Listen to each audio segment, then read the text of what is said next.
Are we live, Andrew? Yep, you should be good to go. All right. Calling the Community and Economic Development Committee to order at 5:31 on Monday, April 12th.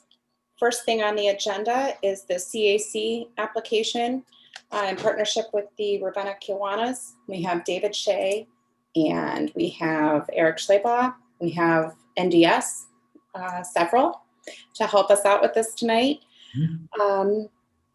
They were asking for the city to help them out with the playground that they were trying to build at the Old Boys Club on North Walnut.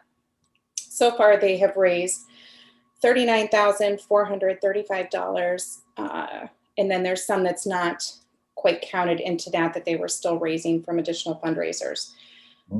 They're asking the city for $50,000. The projected amount was $80,000, but that was prior to last year. And with COVID and the inflation on material costs, they're assuming that they're going to be about $100,000. Is there anything that, David, you have to add to that, or Eric? Basically, no.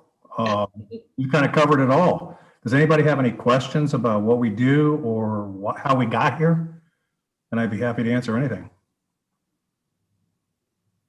In reading over the application, I wasn't clear whether you were asking to borrow the money from the revolving loan fund, or if you're actually asking for the city to kick in $50,000 on the project. Either or. Either or. Obviously, we'd prefer a grant, but I think we'd be willing to do anything. Mr. Seaman, I have a question for you. There was a previous debt on the Boys and Girls Club. Was that ever reaffirmed or cleared when the transfer of title changed? You're muted.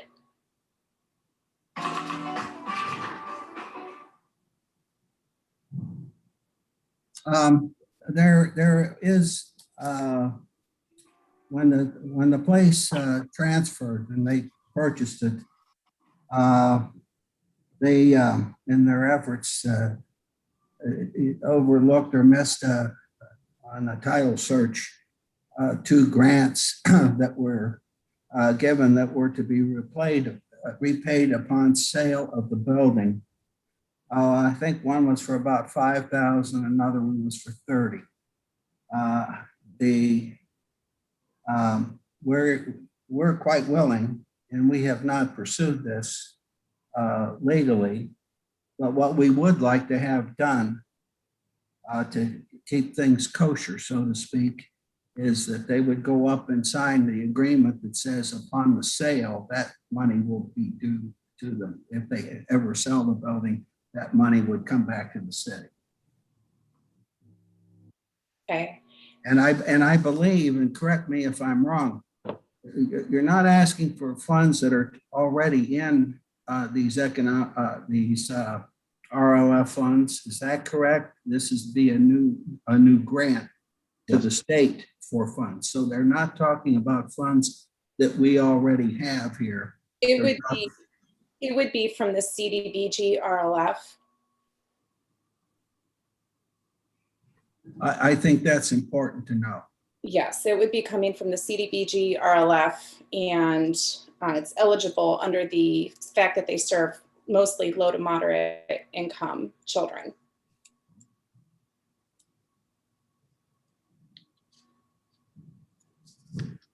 So would this, would this be open for all kids to use or only kids involved in your programs?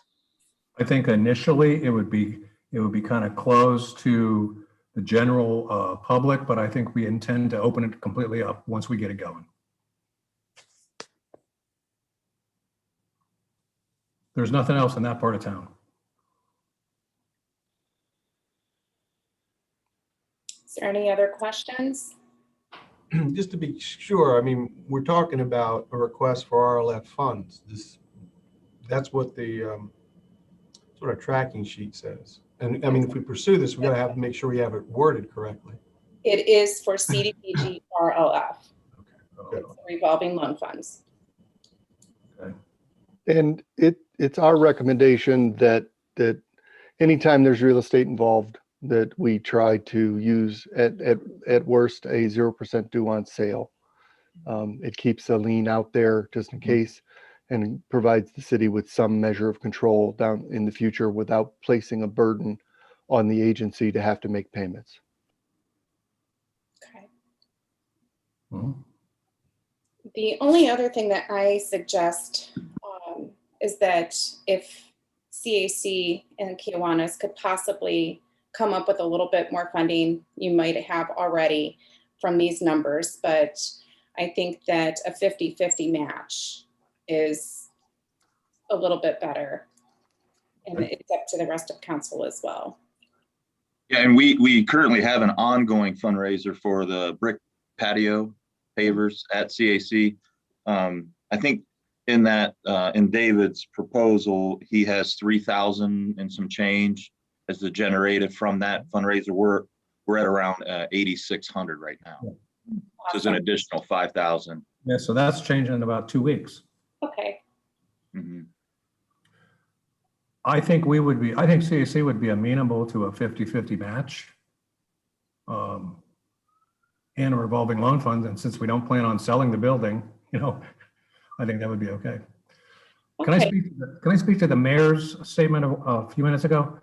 Sure. There were outstanding loans that we didn't know about for the old Boys and Girls Club that occurred way before we ever took possession of the building. And I'm not sure if you know how we got the building, but I wanted to make sure you did know. The Portage County Boys and Girls Club basically went kind of out of business in 2006 and merged with the Western Reserve Boys and Girls Club, which is out of Akron. They brought their own staff in from Summit County, and typically what happens a lot with Summit County is nothing happened. And then they closed in 2009. I found out, and we partnered with the Boys and Girls Club in the past. Councilman Harper can verify that. But we did a lot of stuff with the Boys and Girls Club. So when I found out I was closing, I said, what's going on? Why are you closing it? And they said, we can't support it. We don't want to support it, blah, blah, blah, blah, blah. So I got with our board of directors really quick and said, okay, we don't want it to close. How about if you just transfer it to us? And so they just simply transferred the ownership of the building to us.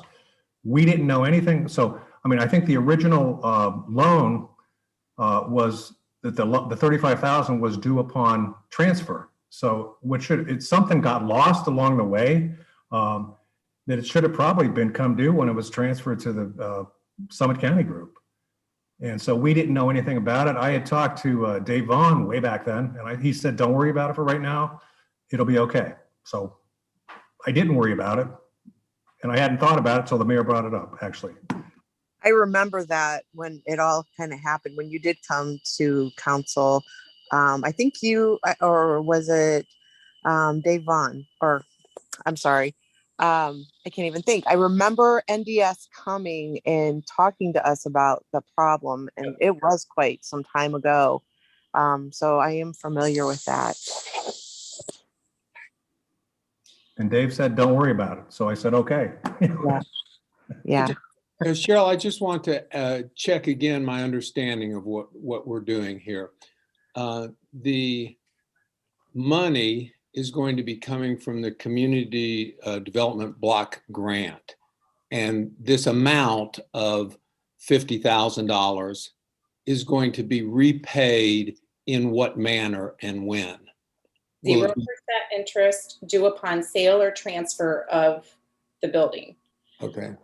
So if they never sell the building, then we wait 100 years till it does. Otherwise, it's just paper out there holding the money on the building just in case. Okay. And I'm just trying to understand also that it's a $50,000 for the 60 to 100 children that go there. Because it is for just the Boys and Girls Club kids only now. There's no provision for it to be beyond that. Right. Correct. For the CAC's playground at their facilities. I have a question regarding the playground, and this might be in here. But once it's built, who's going to provide the maintenance? Because I know it's really expensive, especially with the ADA compliant equipment. That would be the CAC. CAC and the Kiwanis jointly. The proposal that Kiwanis chose is like extremely low maintenance. I mean, they're saying to us, we probably want to do little tiny things every year, but basically everything should last 30 years, including the underlayment. So we're hoping that the maintenance is not as significant as other places. I find that hard to believe with something like this, just because I was involved in the Fields Playground Group Committee, and some of the equipment itself is rather expensive. So if the equipment breaks, those kind of things. So you guys will have that budgeted in then? Yeah, we'll take care of that. That'll be our responsibility going forward. Is there any other questions? How much is I'm sorry, how much is the total money that's in our community development block grant that this $50,000 is coming from? Combined, we have just under 400,000 between our CDBG RLF accounts. Okay. So it's about 10% of this 1 year's grant. It's not a grant for this year. It's coming from the revolving loan funds. Those are funds that get paid back to us from other loans that we have provided to other entities. Yeah, that's the revolving part. Yeah. Okay, I was just, of the total amount of funds that we have to loan out in the revolving fund, I was curious how large a number that was and how much of our percentage of our commitment is to this one project. Yeah, it would be the 50,000 out of roughly 400,000. That's 400,000. Okay. Good question, though. I don't know a whole lot about this fund, but I wonder how often we do get supplemented from, it comes from the state, right? No, these funds were originally a grant fund that we received from the state.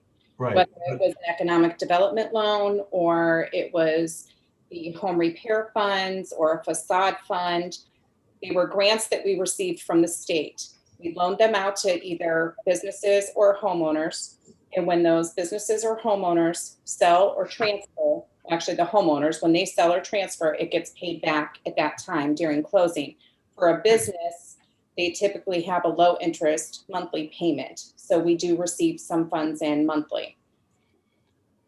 Yeah, the only point that I was trying to get at was this 50,000, as it comes out of that 450,000, it's not going to be repaid in the foreseeable future because it would be upon sale.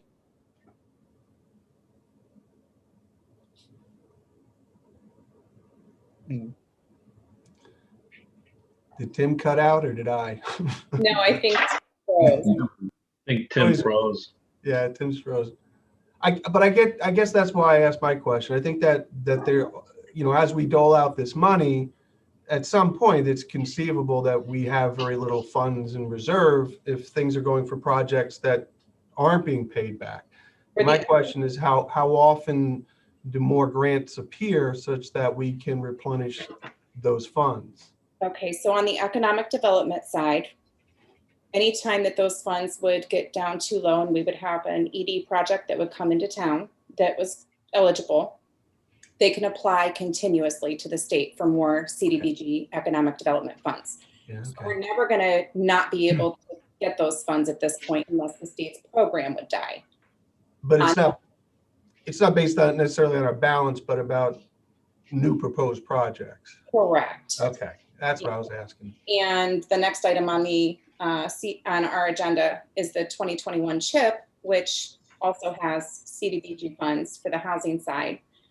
And those can all be wavered into different projects together.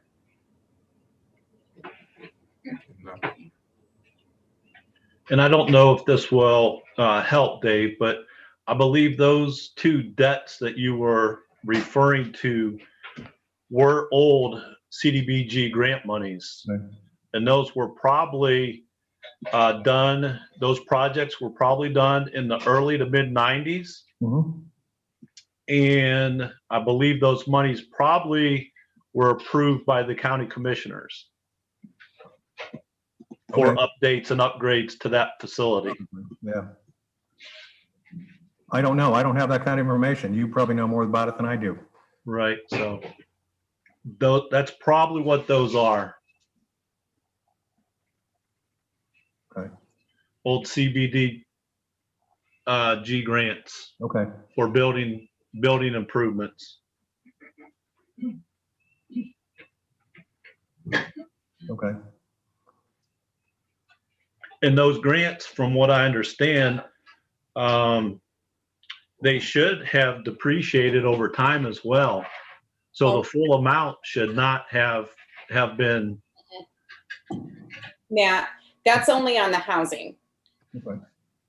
The state used to have the housing where it diminished over time, and then there would be a smaller balance due upon sale or transfer. But on the CDBG economic development RLF funds, that was always 100% due upon sale. Okay.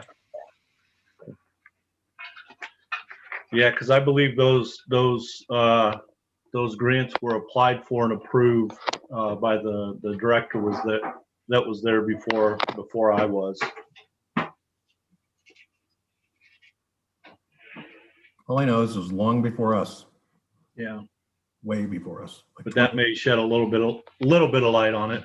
Well, and I'm sure that NDS could provide more information on those previous ones. I'm sure somewhere they have the documentation still from it. Or if we look it up on the recorder's office, we can find out what kind of loan it was. Are you making me go to the basement to find it? Yes. And then I'll just laugh. But no, I think that, is anybody against having CAC reaffirm the previous debt and doing a 50-50 match at 0% due on sale or transfer for these funds? No, I'm not at this point. I mean, I think that, I mean, it's kind of I don't know. I'm kind of like mixed a little bit about it because of the amount of, residents that actually will get to use it, but if he's, I'm also concerned that if he opens it up, is it going to be, is that going to be a burden on our police too, to watch it? I mean, those are just my questions that I have because, I know the kind of problems that we have at some of our other parks. So I guess my concern is this, is it going to be watched? Is it going to be, when it is open, are there going to be times, open that it's going to be monitored and it's not going to necessarily, then be a burden on our police department? I agree with you. Hey, David, can I just ask real quick, the actual location of the playground, is that going to be inside that fenced area? Will the fenced area stay there? Are you doing any updates to that? We're going to probably replace the exterior fencing in some places where it needs it. There's a large basketball court right now because over the years, the demographics of that area and of the children who come to the youth center have changed a lot. They're much younger, like 5 to 12 now. So the basketball court may just go away, or at least half of it will go away. So it'll be behind the basketball court. And the main entrance will still be in the front.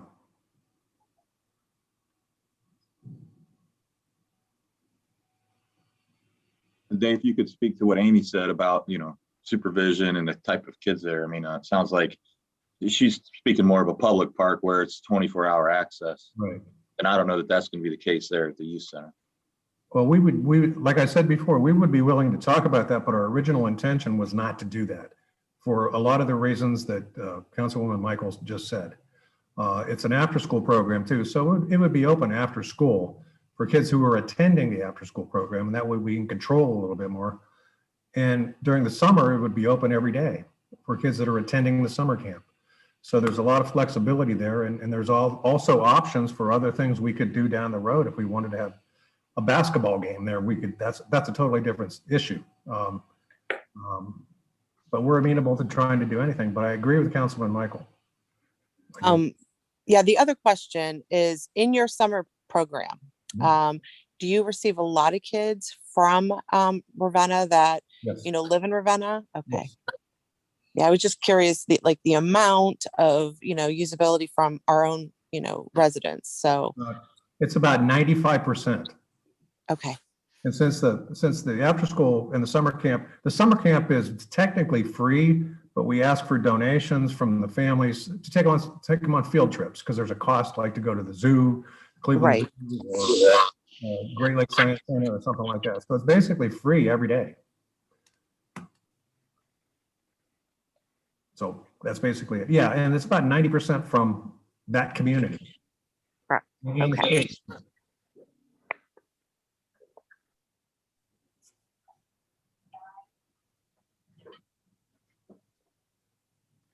Anyone else?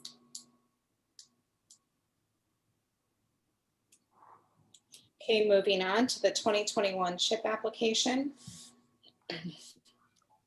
The 2021 CHIP application is due June 23rd. Maximum amount for the application is $1,050,000. That's a total aggregate for partnership with Portage County, the City of Ravenna, and the City of Streetsboro.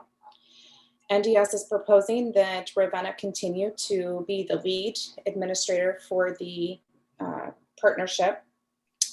The maximum amount for Ravenna is $300,000. Portage County gets $400,000 and Streetsboro gets $350,000. Between now and June 23rd, they would need our approval to apply.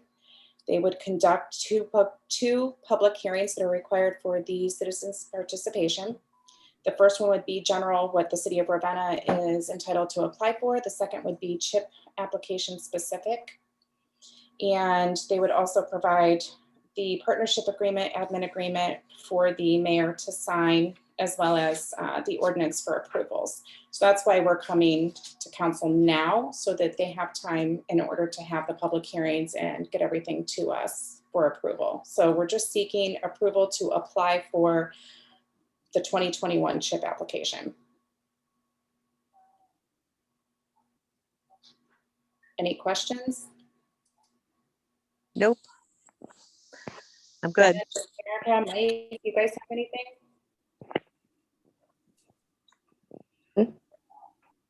Okay.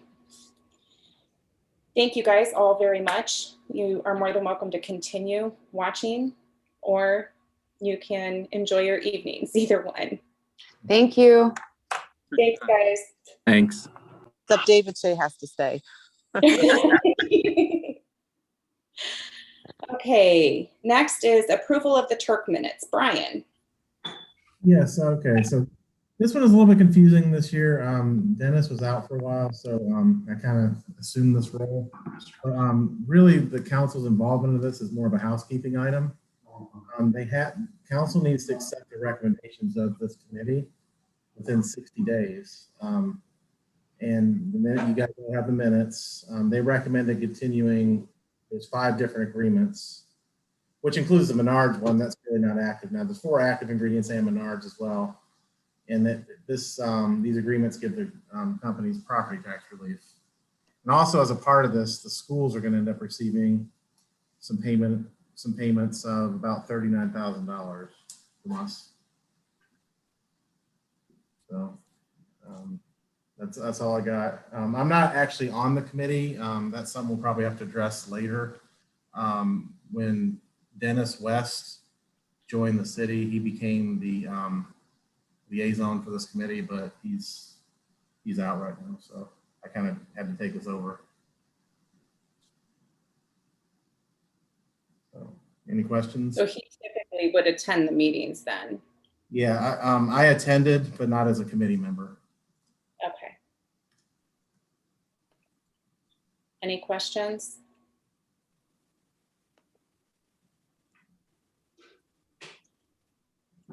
Mr. Freeman, do you have any management updates? Yes, I would like you to consider there's a lot of things going on, believe it or not, even in the midst of the pandemic. And we're involved with one person, and there's an offer on a piece of property that we've talked about before, that the person wanting to make the purchase wants the CRA, but it's not in the present CRA district. Dennis, we communicated today through emails, and I'm picking up this particular aspect of this along with Mr. Huff. He's supposed to get a map to me next week. And the area that we're looking at, of course, is Sycamore Street, behind the church. I'll work with the map and Mr. Finney, and hopefully we'll have that for you in time for next week's meeting. I can't promise that. Dennis said sometime next week, and if it isn't Monday morning, I may not have it, but we're going to try and get it. We have all week here to work on that. So we'll be looking at expanding the old Oak Rubber site, the area, and I guess the decision then is we won't widen it any more than that. The other thing is that the CRA committee has not met to approve the theater continuation of their CRA, which we have to formally do. Now, I know Dennis has sent, or excuse me, not Dennis, Brian has sent some paperwork into the state on some of this stuff. And we have been working with the lawyers that you would call the Bricker and Bricker, that specializes in the CRA, and that's who Dennis is working with. But Mr. Socorro set up this committee, it's the CRA Housing Council, and we have to meet to recommend the continuation of the CRA for the theater. It will have a little annotation that we're doing this based on the fact that they've been not able to be open and could not meet the criteria, but the project is worthy of saving and that this should continue.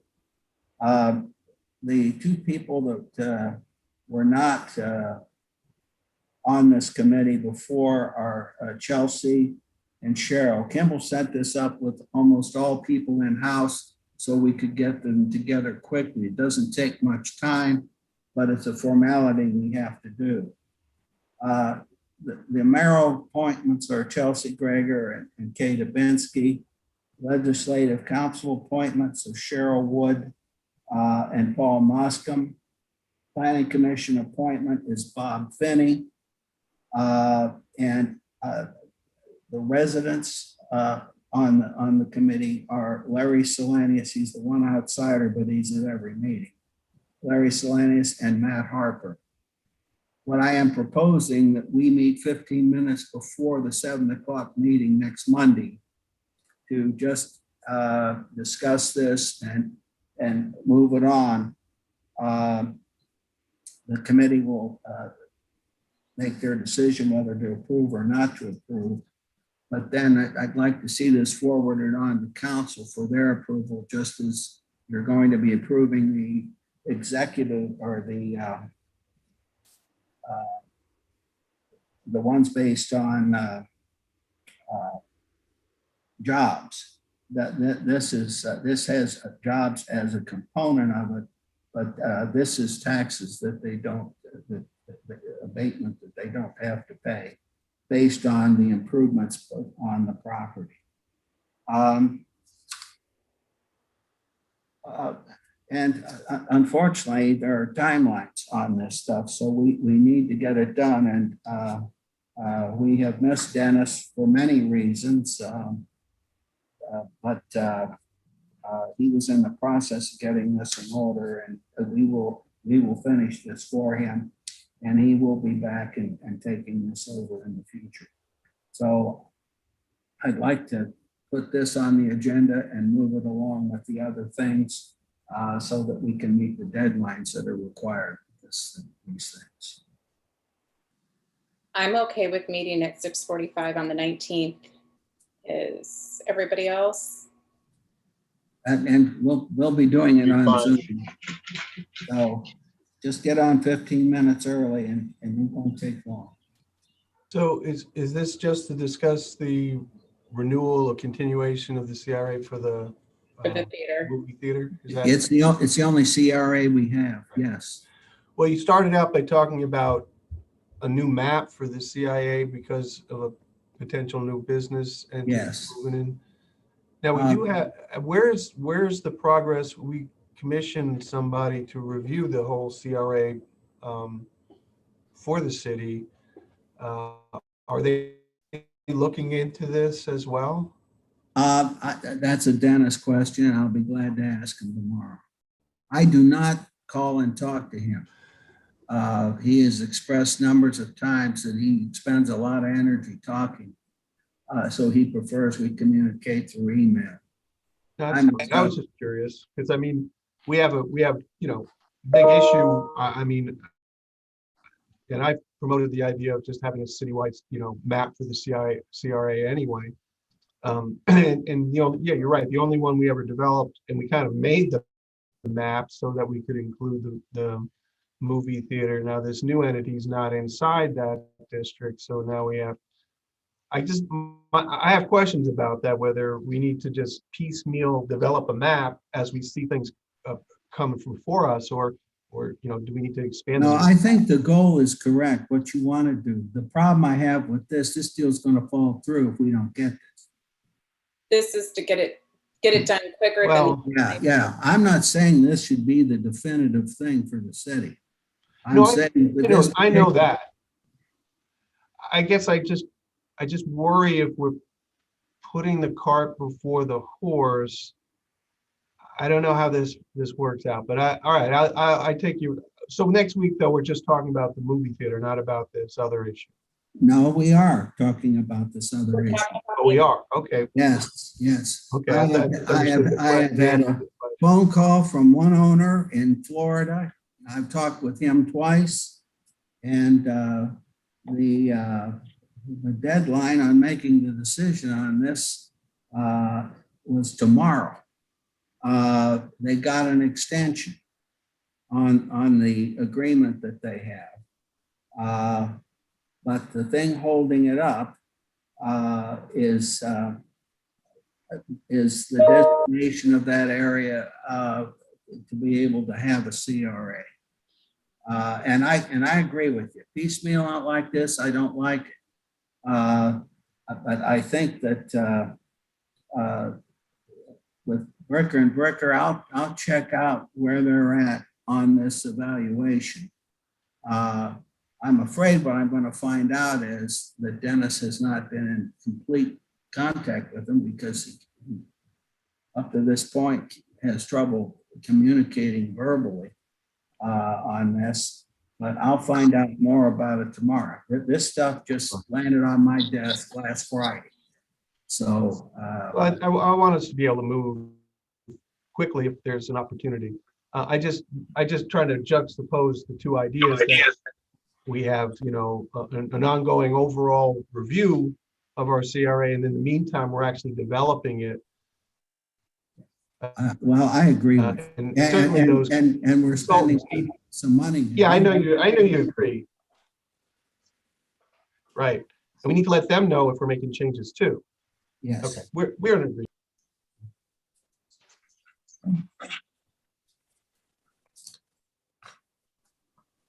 That's all I have. Okay, and so we will adjourn Community and Economic Development Committee at 6:05 p.m.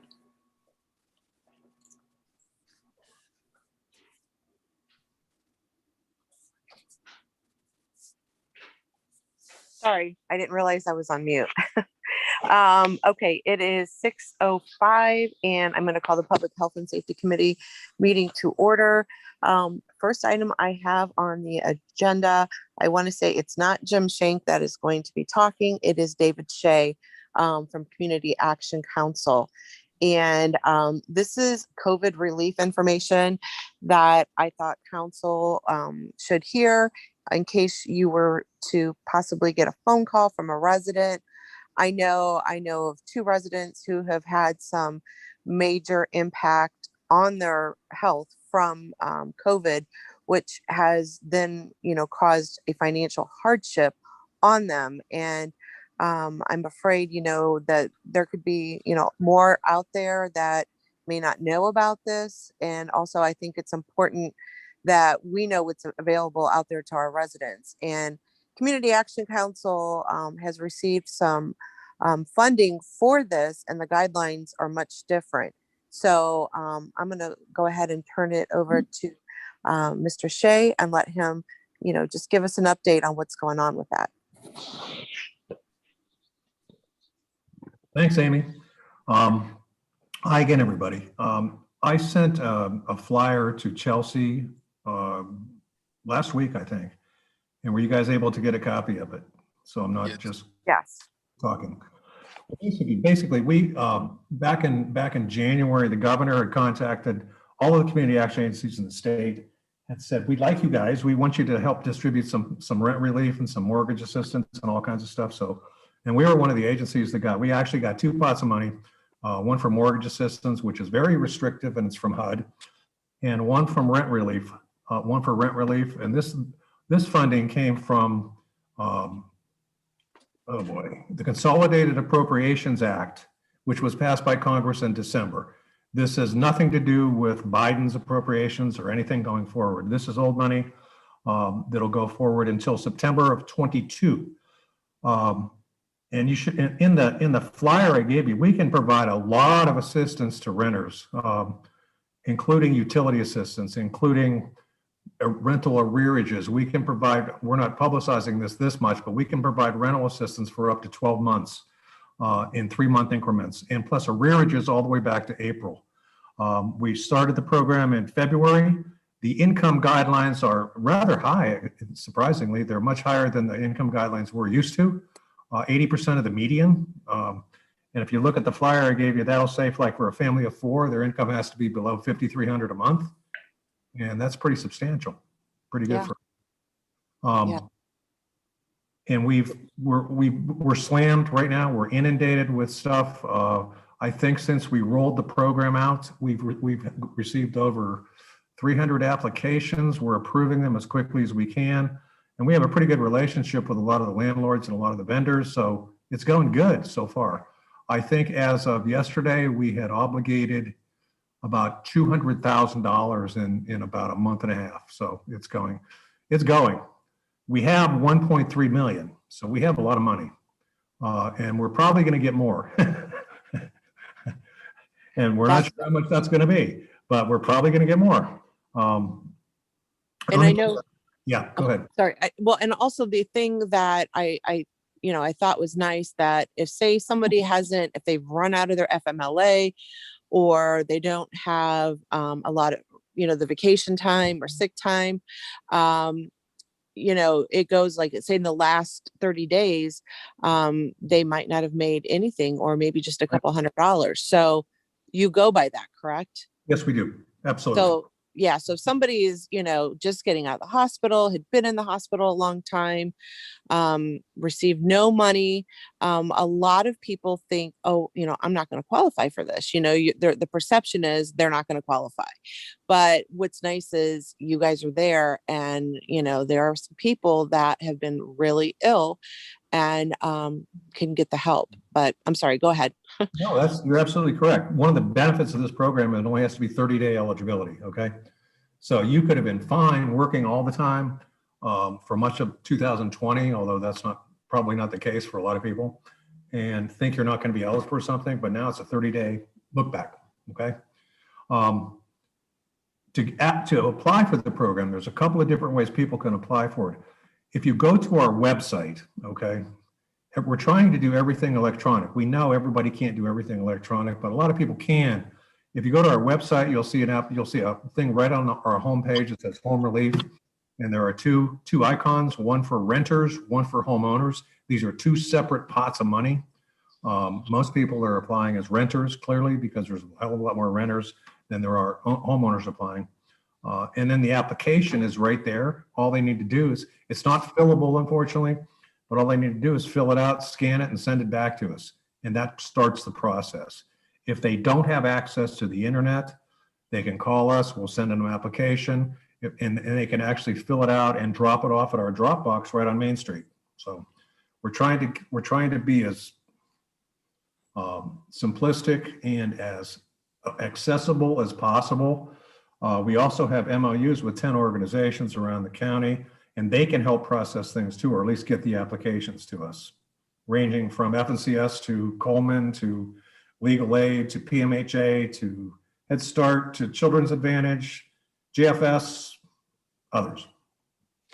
Andrew, is there any way that this information, we could put something on our website that if you're a resident and you're having hardship, with COVID right now, some financial hardships, to direct them to, some of these sites where, the information actually too that we received from David Shea, I think that would be a really good piece to put on our website.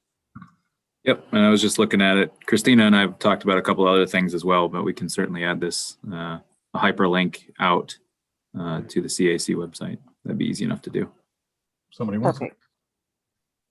Perfect. Okay. Okay. And anything with the utilities too, correct? The utilities as well. That's the unique thing about this program. I mean, we can do virtually every utility there is. And unfortunately for us, the damn thing keeps morphing and changing as we go. Because this all comes from the Treasury, then it goes down to the state, then the state's got to interpret what the Treasury said. And sometimes the Treasury, the statements are kind of vague and they're not sure, so they interpret it. But heating, electric, water, sewer, trash, oh my God. And then they just added internet, and we haven't quite figured that one out yet. Okay, but that just morphed into there last week. So, wow. And I think the reason why they added internet is for remote learning. Okay, right. Can't afford that. Okay, so that's one of the criteria.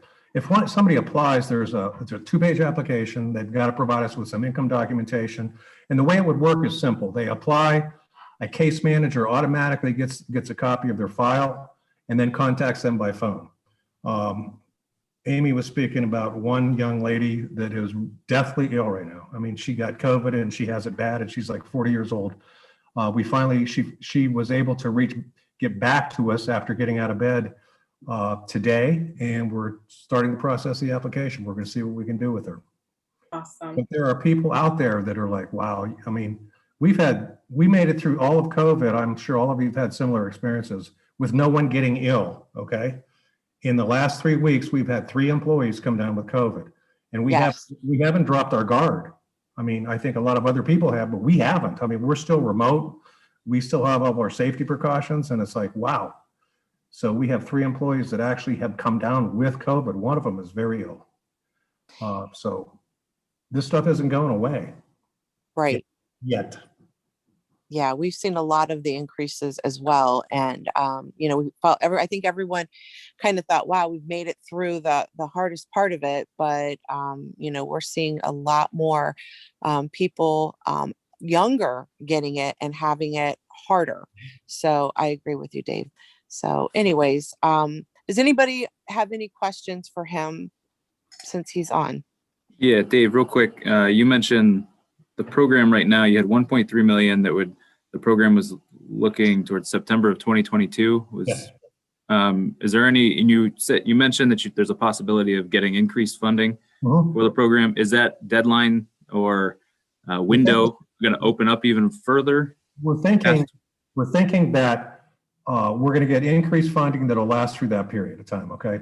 Let me backtrack a little bit. The mortgage funds last through December 31st. Okay. The rent relief lasts through September of 30th. I just didn't want to put too much information on this. But the mortgage funds, unfortunately, are HUD funds. And anybody that's worked with HUD knows they're a little more restrictive.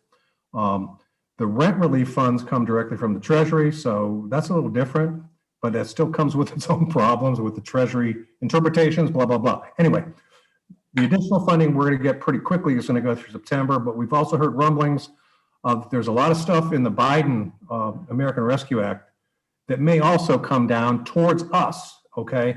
And nobody knows for sure, but that could have a 3 to 5 year shelf life. But we'll find that out when we find it out, I guess, when somebody tells us. So that's what I know. Awesome. And this thing morphs a little bit every time I talk to somebody at the state. Thank you for the information. You might hear from me a lot tomorrow. So apologize to your case manager. Pardon me? You might hear a lot from me tomorrow, so apologize to your case manager. What does that mean? I'm going to send this out to a lot of folks tomorrow. No apologies necessary. We'd rather see people. Thank you very much. We have unfortunately, one of our case managers, everything's remote. One of our case managers may have COVID. So it's like, oh boy. But everything's remote, so do it. We can handle it. You guys have done a great job. Our social service agencies, you guys have a great relationships with each other. I know I always can depend on you guys, and Family Community Services. It's nice teamwork that you guys do to complement each other. And, I've had a lot of residents that I've been able to help throughout my term. So I really appreciate the help that you guys give, and are willing, to go above and beyond and help some of these people in the time of need. So thank you so much. And thank you for coming on. And I'm glad it worked out that we were able to go, back to back and, do two things at once. So if anybody doesn't have any other questions for him, I'm going to go ahead. If you guys do have any questions, feel free to call me. Okay. I can give you my cell number, but don't give it out. We'll put that on our website. Well, why don't you, don't say it out loud. If you want to send it to us via email, then we can send it out to council. Or you can email me at any time. My email is right on our website, and that's probably a better way to start. Okay. And if any questions at all, we'd be happy to answer. If you want me to do something different, we can do something different. And, if things start changing, I can come back to you and say, okay, guess what, guys, we just got $1 million more, and they've added, God only knows what they're going to add. Okay. But I would like you to know. Awesome. Okay. Well, thank you so much. And you have a wonderful night, and I will go ahead and go on to the next item, which is, go now? Yeah, you can go now. You're able to hit disconnect. All right. Bye. Next item is Police Department, an appropriation from Chief Wallace. This isn't for additional funding or anything like that. This was for money that was there, but unfortunately, it just didn't get moved to where it was supposed to. This is a money, about $8,000 that we get back from. Whoa, can you hear me? Oh, can you hear that? I just muted Councilman Calfee, so I think he was trying to sign out with his computer. So it's just the echo from that. That's all. Okay, that was weird. Okay.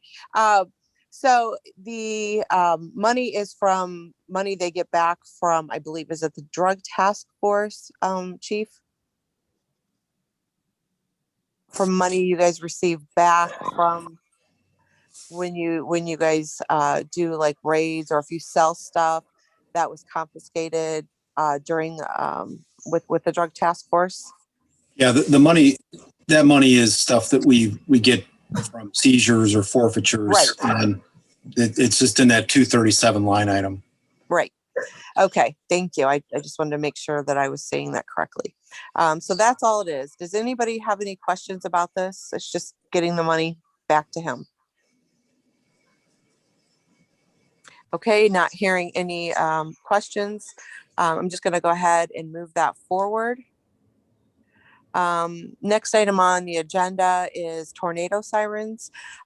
Chief Chappell had called me prior to the meeting They had an emergency that they got called out on, and he did not know if he was going to make it in time to get back. So he wanted council to start basically discussion about our tornado sirens. We did get batteries to replace the sirens that we have in the area, but he said we're looking at maybe, I think, 4 or 5 years out, that the sirens would need to be replaced. And, he's concerned because that, and you, Mayor, you can quote me if correct me if I'm wrong, but I believe it was either like $200,000 a siren to replace, or $200,000 for all of the sirens, like one lump sum. And that's a lot of money. And, he's worried that, do we want to use that money when the sirens do completely go, and replace the sirens? Or with technology the way it is, and when there's like a missing child alert, people get the Zooms, the alerts on their cell phones, on their TVs.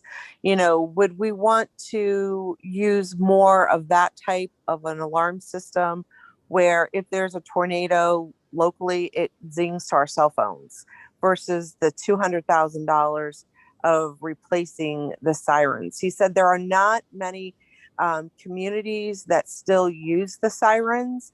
So this was like a long-term thing that we're going to be, approaching. And where is council at with this type of spending? And is this something that going forward, when this happens, what do we want to do? So this was the discussion, he wanted me to start. I don't know if the administration or if Chief Wallace, if you have any feedback, or anyone on council. I think the way it's proposed there, it probably should go through the ITEC committee, because you're talking about different ways of alerting people, right, as opposed to just replacing sirens. And I think that we need more information to look at that. And that may well be the way to go. The problem was that when they went to work on these, a number of the batteries were dead, and people, believe it or not, there are people that listen for these on the test times, and when if they aren't turned on and there were tornado warnings in the area, we hear about it. We get phone calls. So I don't have a problem with changing if there's a better way to do it, but I think we need to look at it. But I told them to go ahead and get the batteries for this, because I did not want to be without the ability to at least turn their sirens on. Correct. Yeah, no, and we did already, talk about the batteries for that, I believe, and I think that is in the process already. This was just something that, when these batteries, go away, and, when it's time where the batteries won't work, and, what are we going to do? And I believe this amount only does come from fire. It's not a police and fire item shared expense. So go ahead. I'm sorry. I have no problem at this point, after this discussion, turning it over to IT.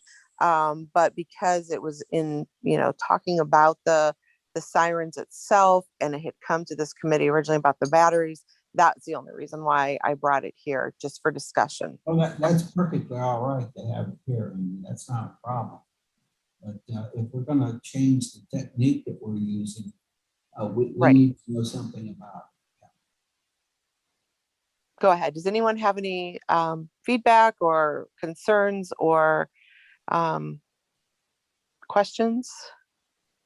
I think I'd just be interested to see what the county is doing with their reverse alert. If the emergency management's doing something, maybe it could be tied into that, because I know, you've probably gotten those out in Summit County, Amy, for some of the reverse alert things that they do. But if there's something we can just jump into with the county that's going to benefit, maybe that's a better fit. And maybe next month for their LEPC, I can put it see if Ryan will put it on their agenda for discussion. Okay. Yeah, that sounds good. My concern when I was talking to him about this is like, near the parks, where there are people that are actually outside. Maybe they don't, have their phones with them. You know, kids sometimes are playing softball in the summertime, baseball, Yep. and, some of these tornadoes can just come up all at once, and, hearing the siren is that, safety. And the other thing is like, are we, liable for not having a tornado siren? That was one of the other questions I had. But if there are other communities that are not using them, what are they using? And, what options, do we have? But I didn't realize how expensive, it was to replace them. When he had told me that amount, I was like, wow, that is a lot of money. But again, a person's life is priceless, and, you want to make sure everybody has that warning that, is needed too. So, okay. My only question is whether those sirens are used for other purposes. I mean, I remember when I was a kid, they go off every time there was a fire in town. Yeah, I think that was for like And volunteer firemen. tornadoes, they didn't even use them for tornadoes. I'm sorry. Yeah. I was just gonna say that they wouldn't even use them for tornadoes. There was no real tornado alert system at the time. Is that the only purpose we have them for right now? Just to alert people when there's a tornado? I believe so. I don't know. Jeff, are you on? I don't know if the police department uses them for anything. I mean, when I hear them, I always think of bombs, or, you know what I mean? Growing up, you hear from watching the older movies that it was usually to take cover, it could be like mass destruction or something like that. But I don't think they, do that anymore. I don't know if there's anything that the police would use the sirens for, for a warning system. I can't think of any. I don't know. I mean, it's worth looking into. The idea that we have them just for tornadoes, when most of the time you're going to get a warning on your phone, and you're being a building, you may not even hear it if you're inside. Right. People, when they get these kind of alerts, and they turn on the television and they can get more information. I don't know. It's a big expense, but if it's a necessity, we should look into keeping them. I'd be interested too, like what are the other cities using if they're not using tornado sirens? I mean, exactly the program or app or whatever it might be. But I hear you, Larry, if he's watching, that not everybody, what he would say if I hear him in my head is, not everybody has a phone or a cell phone. So I know it's few and far between, but just thinking about them, how exactly what you said, Amy, if they're out and about, or the homeless community, how do you alert them to something that's, coming imminent? So. Right. Yeah. So I just thought, it was worth to start the discussion and at least have a plan, or, time to look at other options. But that's really, all. And I apologize that, Mark couldn't be here, but he had an important, call that was probably going to tie him up for some time. So. If I could real quick, quick shout out to dispatchers for, I think it's National Public Safety Telecommunications Week. So Chief Wallace and Chapel, pass that along. Yeah, and actually I want to, I was going to also give a definite shout out on this committee for the hard work that went on between both departments starting Friday, and it sounds like going through the weekend as well. So both departments kind of had their hands full, and again, thank God nobody was injured in any of the situations that they were faced with, and none of our employees as well were harmed in any way. I do want to send sympathy out to the family pet who was lost in our local fire. I know that is extremely hard as well, losing your fur loved one as well. But between the police and the fire department this weekend, and the the things that went on. You guys did a great job, and thank you for doing all you do as well. And the dispatchers that, were involved in all of this as well too. So thank you. Anybody else have any management updates that they would like to say in this meeting? I think we're good for now. Okay. All right. At, let's see, 6:31, I am going to end public health and safety. All right, at 6:31, I will convene the planning committee meeting. We have several items on the agenda. They all have to do with free money or free stuff, so it's always good. The first item is a donation of $10,000, and I believe both this and the next item of the Ravenna Softball Association kind of folding up and donating $10,000 to our program well, the next item will be the equipment. I think Tim mentioned this at our last regular meeting, that they were going to be giving us some money. In our packet, you see the check, which has already been delivered. So this will help our Parks and Recs girls softball program. So the first item really is just the donation of the $10,000. I don't know, Tim, did you have anything else? I mean, isn't that what you were talking about at our last meeting? Yes, that is what I was talking about. And 10,000, a wonderful amount of money for us to come into our program. Gave it with no strings attached. Just want the success for our program from the Ravenna girls softball group. And so the money is great. And also the next one you're going to go down to is the donation of equipment, which is valued at $2,398. It's a whole list of equipment, and that's going to the softball program also. So yes, that's a wonderful donation, and we thank them for it. Right, and a lot of the equipment is new or like new, and that is in your packet as well. So anybody in the committee have any objections to moving these two items on to the committee of the whole? Nope. Move them on. I think just to add, we were at softball last week and it was packed. There was a lot of kids running around playing softball. So it was nice to see City Park just kind of overflowing with people. Okay, well, that segues nicely into the next item, which is a $10,000 grant to help the ball fields with some drainage at Haver Parks, actually. Now, in my reading, and there's a lot of stuff in our packet, I don't know that I guess it's a grant, but it seems like more like a contest. It is called a grant, the Kubota Hometown Proud Grant Program. And the way, if I'm reading this correctly, and there's a lot in here, it's basically, proposing an item, and certainly the city and the parks qualify, and you create a picture, it looks like, to indicate what your project is all about. And then they pick various communities or various projects, and the first prize is a $100,000 award. There's no matching funds or anything like that. And I don't think that what we have in the packet has been fully filled out, but if I understand from Judy, this is to help the drainage on a couple of the ball fields over at Howard Woods Park. Is that correct? I don't know if anybody has the answer to my question, but I think that's what it's for. Yes, that is what it's for.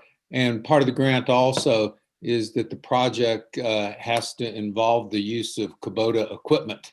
And so that you get $50,000 worth of Kubota equipment if you get the grant. But okay, with it being a national grant, and there is the contest aspect of it, because although the grant application has 100 points, the finalists then go into a nationwide vote for the project you want. And so there's that aspect to it. But it's the redevelopment of those two softball fields, and it's a good project for Kubota. It's a great project for us. The competition is going to be tough. yeah, I'm sure it is, because it is a nationwide grant and project and competition. But you know what? You won't get it if you don't apply. So, Right. kudos to the Parks and Recs. I mean, I think every month it seems like they've had at least one grant application in the works, which is fantastic. It is. And some of them have come through, which has really helped relieve the city of some financial burdens and helped upgrade some various things. So let's, unless there's objection, we'll move that forward and keep our fingers crossed. Absolutely. I agree. Thanks. And then the last item is also a grant through the Ohio Department of Natural Resources. And this is to actually build permanent bathrooms, again, at Harbor Park, I believe. And I think it's around $65,000. This one, I think, does have 25% matching funds. Yes. And so in the package, you can see some of the information, what kind of structure they're looking to purchase with these funds, and then the information again. I think it's an empty. I don't think they've filled out the grant particulars yet, but the application is in there, and this is their request to have council approve their applying for this particular grant. So any questions or objections to moving that forward? No, No not question. for me. Hearing none, then we will do that. So that's our meeting agenda. Mayor, do you have a management update for us? Not tonight, thank you. Okay, in that case, at 6:37, I will adjourn the planning committee meeting. 6:37, I will call to order the Information Systems Committee meeting. A couple things just for discussion tonight. The downtown Wi-Fi. Andrew, do you want to go ahead and take that? Yeah, and I don't know, I brought it up for discussion last month. So I sent everyone about an hour before the meeting, not soon enough, but the quote that Katie had sent over. And just to reiterate what I said last month, the current system we have will be, there's a subscription for it, which is roughly $2,000 that we'll be paying in January of 2022. So it's a ways off. This would be hardware that we would replace that with for $1,900, that there's no subscription. It's a one-time install. And you can see the breakdown of the equipment that Katie sent over and where she's proposing that they might go also, the repeaters in the downtown area. So it would cover the entire downtown, or at least this proposal would. I think it would be a conversation with Mr. Finney too as to if it'd be applicable or not on these proposed sites. But just throwing it out there, if this is something we'd like to move forward with, I am throwing it out there for possibility of moving it forward. But just to reiterate, the subscription is not up till 2022. Currently, with the current system we have, Quality IP can't edit anything because the former IT director didn't leave the keys, so to speak. With this system, if Quality IP is not in the picture a year from now, 2 years from now, whatever it is, we'll still be able to access and edit anything on there. We'll still have the options that Rob's talked about in the past of, you know, landing pages, things of that nature. So yeah. I wanted to pipe in because earlier today, this week, I signed up for that Main Street convention. And today we had a session on data and how important collecting data is for downtown improvement, for all kinds of issues. And one of the presenters talked about these heat maps. They put in heat maps that could actually track, you know, bodies, the direction they were going, and all kinds of interesting information. Now, I'm not suggesting we do that because I think the Wi-Fi is an adequate replacement for that. You know, we can connect to people's cell phones and track them and where they're going and so forth. So it was timely that they had that presentation today. And you know, they just mentioned, you know, like when they have an event downtown, I think somebody mentioned the lighting of a Christmas tree, they could tell people, business owners in the vicinity, look, you know, maybe you should stay open that night. We got, you know, 7,000 visitors come to this, you have the opportunity to actually make some money. So we kind of have overlooked the value of this kind of information. And we really have a potential gold mine of information, if you ask me, with the wireless. And so I support any effort that's going to enhance and make use of that wireless capability. And I just wanted to present that there are concrete examples of how that data could be used effectively. And this is just I guess expand on that. The system that they proposed is something that I have in my house, so it's the bar is pretty low for the user. You know, if you're talking about tracking and things like that, I'm sure there's some other details that are way above my head. But point being that the bar is pretty low to get in, and this is a low cost solution that could be implemented, and then you could look at other areas around the city if you wanted to replicate for relatively low cost. So this would give us the opportunity to expand on the internet that's already in place, pretty much. And yeah, that's correct. So if you're looking down the road towards any events that are going on, Art on Main in September or August, you know, the Balloon Affair in September, those types of events, offering that to the downtown could be, as Rob was saying, you know, something to offer businesses and highlight different things that are going on. So. I think that's a good idea. Are there any capacity issues with the system that we would be thinking about purchasing, like a number of users on it? Is it slow? Is it fast? How's this going to be? Price-wise, it seems like it's almost a no-brainer, a $2,000 subscription versus $1,800 in hardware for our own system. But I'm just wondering about, you know, how many people can they accommodate on it? You know, is it a great system if only 50 people can be on it at one time? Yeah, and I can ask that question and get exact details for packets in and packets out to see what the capacity is. We can control that too, which is nice. You can set up, you know, your own guest network like you have here when you walk into City Hall, or if you're sitting out in your car I'm pointing at the courthouse, you can get, you know, up to 10 megabytes per second just sitting out there on, you know, the Wi-Fi that's available, and we'll be able to control that bandwidth. You know, widen it, speed it up or slow it down. I think that's all within the realm of possibility. I could find out exactly how many packets in and out, you know, what that bandwidth might look like for people, if there's a threshold. But there should be multiple repeaters, and I'm hoping, if I understand it correctly, this is above my pay grade, obviously, but if you have multiple people, say down on Meridian, and then a dozen at the other end of town, I'm hoping that relieves that bandwidth issue. But I could be totally wrong. So I think throwing that to Quality IP to answer, if we want to move this on for the next meeting, I can certainly get those questions answered. And Andrew, I'm going to go on a limb here and ask, I know the answer to this already. We don't know how many people are actually utilizing the downtown Wi-Fi because we don't have access to it anyways, correct? No, we do not. So there's a pretty much an on and off switch right now. That's it. Sounds like a terrible idea. Right. Okay. Are we okay with moving this forward then, guys? Yes. Yeah. Okay. Yeah, this would be a good asset after more details or a few more details come about, especially the bandwidth and the different repeaters.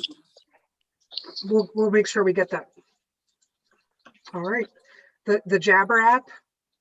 Yeah, so this is just logistics. So that we have accounts currently. I talked to Katie, and a while ago I asked if there were separate phone lines that would be available for council members. You know, if we wanted to take voicemails or things like that, could we have them sent to our email accounts? So there are extra accounts, we'll call them, with this Jabber app.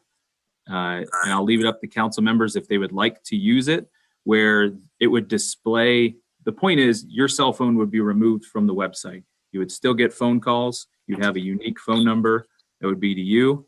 It would be forwarded to your cell phone.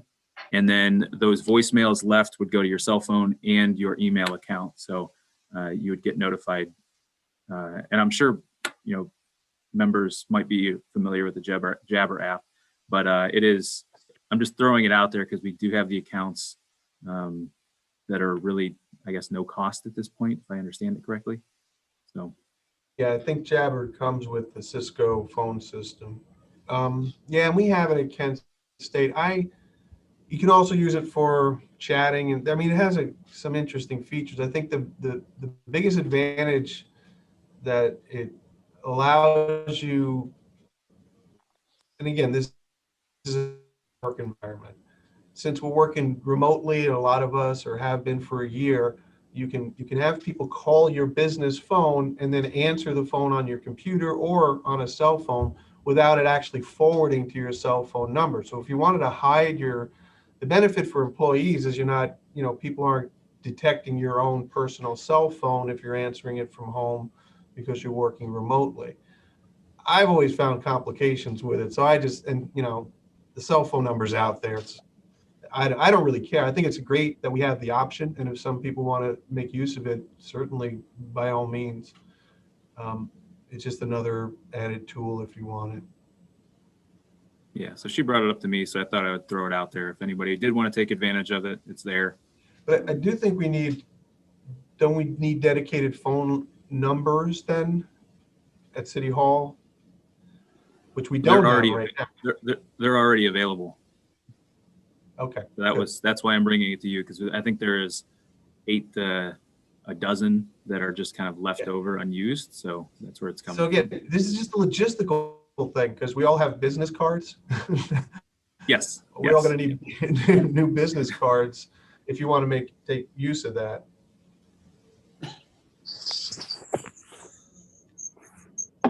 This is just up for discussion. There's nothing that needs approved, but we don't need action on this.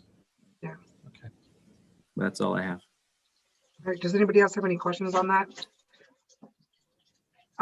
I did want to add, are we able to, I know Amy had brought up putting the Community Action Council stuff on the website.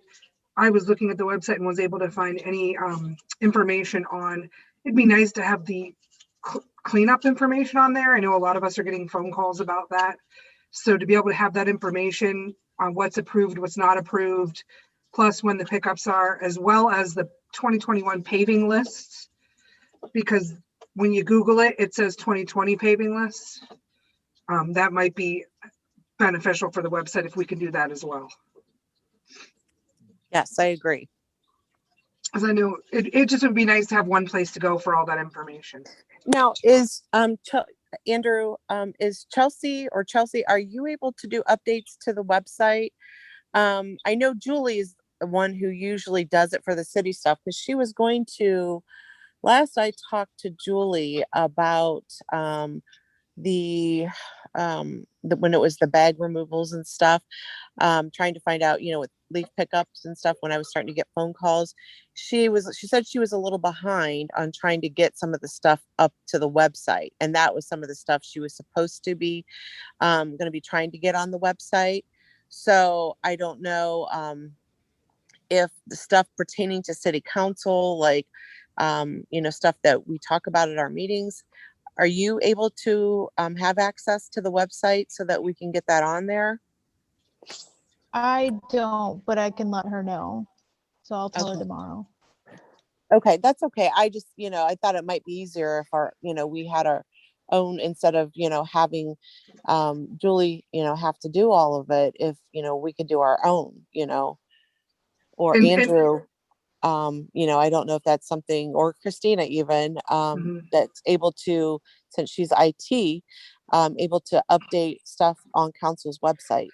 And that's something that Andrew and I have both been looking into, kind of going through the website, seeing, what's really working on there and what isn't, and seeing what changes possibly need to be made. I think now the last year has really shown us how much we do rely on websites and technology. And so we need to make sure that that information is up to date so that we aren't getting the phone calls. We love talking to people, but to be able to direct them to somewhere where that information is going to be beneficial. So we have been looking into it and are continuing to do that.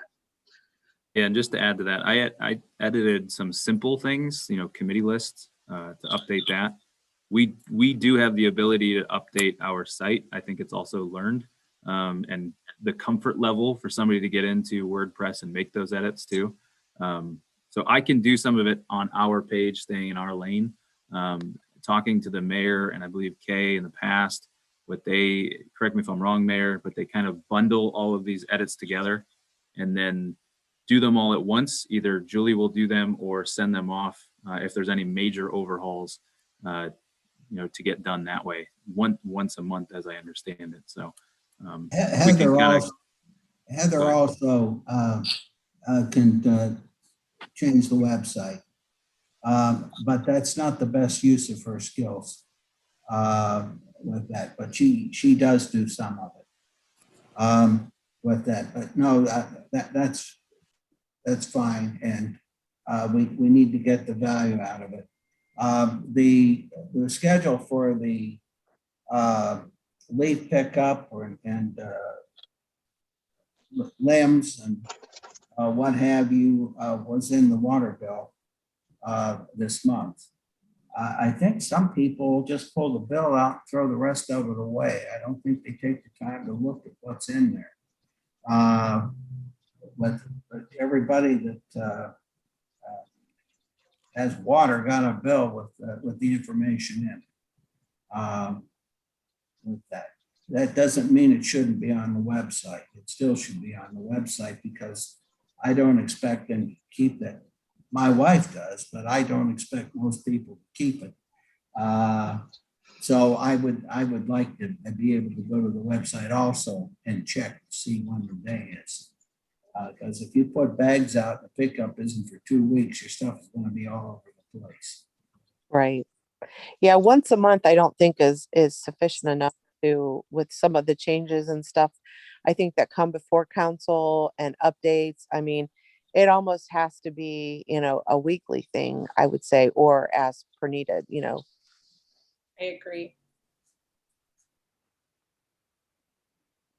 All right, anything else on that?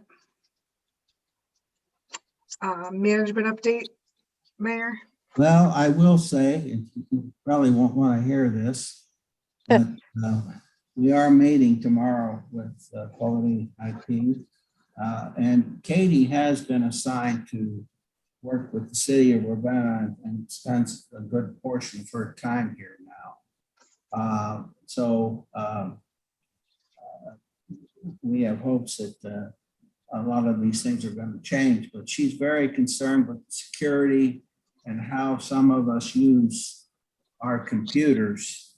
And she is recommending tightening things up to the point that you don't share passwords with other people, and you don't go away and leave your computer logged on so that anybody can get into your files. By the way, I break all these rules. I want you to be aware of that. So I'm one that has to move my game up. I do lock my door when I go out. So, but one of the things that she is recommending is that that our passwords are not intricate enough, and she has some recommendations, and she's asking for our permission to move forward with this stuff. But they would expire every 180 days. Cannot reuse the last 12 passwords. I don't know if I've ever had more than 12, quite honestly, to tell you the truth. The minimum password length of 12 characters. Enable complexity requirements. Passwords must contain an uppercase letter, a lowercase letter, a number, and a symbol. Accounts lock out for 30 minutes after 5 unsuccessful login attempts. So that is something that she is looking at putting into effect. And we all know from everything that we've watched that you need to change your passwords and supposed to not use the same password for 4 or 5 different accounts that you have. And we're going to have to do something like this to increase the safety of the system. So, but this is a work in progress right now. But we have some decisions to make on this over the next couple of months. So we want to be on firm ground when we make that decision. That's all I have. All right, well, that's great to hear that we're looking into those things. So those are important. All right, anybody else have anything to add? I was assigned a password. I don't even know how to change it. I know I locked myself out of my I applaud all computer these- 3 times this week. So yeah, I hear you. No clue. So I'm all in favor. I just want to make sure if it if it gets changed on me, I can get back in. Okay. All right. All right, are we good then? I will end our meeting at 6:56 p.m. then. All right, we'll see you next week. Is that it? Thanks, everyone. That's it. Good night.